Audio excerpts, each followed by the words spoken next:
काळोखी रात्र, सह्याद्रीवर मुसळधार पाऊस.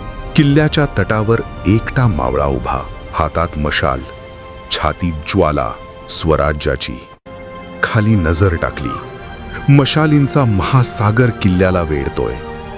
आत लोक घाबरलेत आणि त्याला आठवतात महाराजांचे शब्द, स्वराज्य म्हणजे जबाबदारी. तो आकाशाकडे पाहतो, डोळ्यात पाऊस की अश्रू कळत नाही.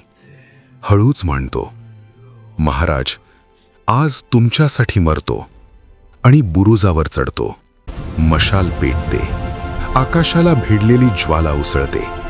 क्षणात बाण छातीला घुसतो. तो पडतो, पण हसत, स्वराज्य जिवंत ठेवून.